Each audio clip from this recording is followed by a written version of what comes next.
कि हमें नारीवादी क्यों होना चाहिए। जैसा कि मुझे सूचना मिली कि आपका कॉलेज और आप सब विद्यार्थी काफ़ी जीवंत बहसों में भाग लेते हैं और आप सबके बीच सबसे ज़्यादा चलने वाली बहस जो है उसमें से एक यह बहस है कि स्त्रीवादी या नारीवादी क्यों होना चाहिए। बाकी तमाम मुद्दों पर भी आप बहस करते हैं, लेकिन सबसे ज़्यादा मतभेद या विचारों की टकराहट इसी विषय पर होती है। तो आप सबके बीच से प्राप्त इस सूचना के आधार पर मैं भी आपके साथ आज अपनी बात साझा कर रही हूँ, और ये एक तरह से विमर्श ही है, बहस ही है और संवाद ही है जो हम सब मिलकर एक साथ करेंगे। ये सवाल और इस सवाल के साथ आगे बढ़ने के पहले मैं आपसे एक जवाब चाहती हूँ। क्या अभी वर्तमान में हमारे समाज में स्त्रियों की जो स्थिति है उससे आप खुश हैं, या ये स्थिति पर्याप्त है, इसमें कोई बहुत सुधार की या जरा भी सुधार की ज़रूरत नहीं है?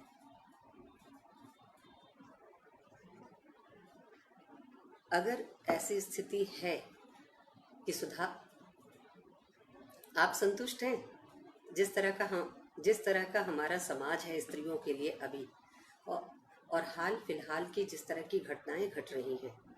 आपने हाथरस कांड देखा, अभी बांदा की घटना हुई, उन्नाव की, और उसके पहले कितनी, मतलब लंबी फहरिस्त है।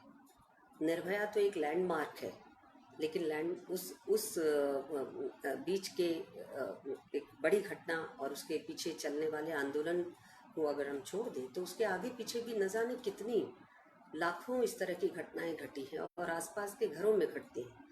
ये वो घटनाएं हैं जो बर्बरतम रूप में घटी और समाज में जाहिर हुई। लोगों ने इसकी भर्त्सना की, इसकी निंदा आलोचना की, और राजनीतिक गतिविधियां इसमें शामिल रहीं, जन भागीदारी भी रही। लेकिन बहुत सारी ऐसी गतिविधियां होती हैं जो हमारे घरों में, आसपास के समाज में, और हम सब जब सामान्य जीवनचर्या को व्यतीत कर रहे होते हैं उस दौरान घटती हैं और वो रिपोर्टेड भी नहीं होती। तो वैसे में क्या आपको लगता है कि इस तरह की घटनाओं के साथ वर्तमान समाज में स्त्रियों की स्थिति सुरक्षित है और सम्मानजनक है? शायद नहीं। जो नारीवाद का विरोधी होगा या जिसे फेमिनिज्म पसंद नहीं है, वह भी शायद इस बात का उत्तर नहीं में ही देगा, क्योंकि हम में से शायद कोई सहमत नहीं है कि वर्तमान में जो स्त्री की स्थिति है इसके साथ रहा जा सकता है और संतुष्ट रहा जा सकता है। ये वर्तमान की जो स्थिति है, जेंडर रेशियो जो है हमारे समाज में, ये एक तरह से इतना भेदभाव वाला है, इस तरह का विभाजनकारी है कि इसके साथ रहना किसी भी रेशनल दिल दिमाग के व्यक्ति के लिए संभव नहीं है। तो फिर सवाल उठता है कि क्या स्त्री की समस्या को नारीवादी हुए बिना हम एड्रेस नहीं कर सकते?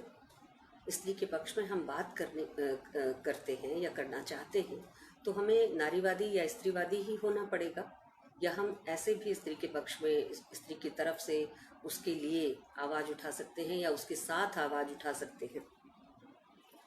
तो पूरा अगर आप सामाजिक विकास का इतिहास उठाकर देखिए तो आप पाएंगे कि स्त्री के पक्ष में बोलने वालों की कमी नहीं रही, आवाज़ों की भी कमी नहीं रही, लेकिन स्त्री के मुद्दे को धार तब तक नहीं मिली जब तक स्त्री ने स्वयं आवाज़ उठाना शुरू नहीं किया। और स्वयं स्त्री के आवाज़ उठाने का मतलब ये है कि स्त्री के नज़रिए से आवाज़ उठाना, स्त्री के संदर्भ से आवाज़ उठाना। यही है फेमिनिज्म, स्त्रीवाद यही है। अगर स्त्री की आवाज़ उठाना, स्त्री के लिए आवाज़ उठाना, स्त्री के साथ आवाज़ उठाना, ये बिल्कुल अलग चीज़ है। ये आप पुंसवादी होते हुए भी, पैट्रियार्कल माइंड सेटअप में रहते हुए भी, या लिबरल विचारधारा को मानते हुए भी, या किसी भी तरह की विचारधारा को मानते हुए भी कर सकते हैं। जैसे कि हम सब अपने आधुनिक काल के आरंभिक दौर के संदर्भ को अगर देखें तो वहाँ हम नवजागरण का एक पूरा कालखंड है जिसमें स्त्री के पक्ष से आवाज़ें उठाई गई हैं। समाज सुधार आंदोलन का जो एजेंडा था वो मूलतः स्त्री के संदर्भ से ही निर्मित हो रहा था। ज़्यादातर सवाल जो समाज सुधार के सवाल थे वो स्त्रियों के भी सवाल थे। वो समाज को सुधारने का कम, स्त्री की स्थिति में बेहतरी लाने का, उसको सुधारने का प्रयास ज़्यादा थे। तो इसका मतलब ये नहीं था कि ये सारे के सारे स्त्रीवादी आंदोलन थे। ये पुरुष के नज़रिए से, पुंसवादी नज़रिए से पैट्रियार्कल सेटअप को बिना क्वेश्चन किए परिवार के भीतर, घर के भीतर स्त्री की स्थिति में सुधार की मांग कर रहे थे। लेकिन क्या इससे स्त्रियों की स्थिति सुधरी? कोई चीज़ किसी वर्ग के लिए या किसी जाति या समूह के लिए डिमांड की जाए, मांगी जाए, और उस जाति, समूह या वर्ग में उस स्थिति को लेकर कोई चेतना ही ना हो, कोई विचार ही ना हो और उस विचार की कोई दिशा ही ना हो, तो क्या ये संभव है कि उस वर्ग, जाति या समूह की स्थिति बेहतर हो सकती है? स्त्रियों के साथ भी यही हुआ। आज़ादी के साथ साथ आप देखते हैं कि हमारे भारतीय समाज में रेनेसा पीरियड के बाद, नवजागरण के कालखंड के बाद जो आधुनिकता का विभिन्न प्रोजेक्ट चला, उसमें आज़ादी एक बड़ा संदर्भ बन के उभरती है। बहुत बड़ा रेफरेंस पॉइंट है भारत की आज़ादी, भारतीय स्वतंत्रता संग्राम।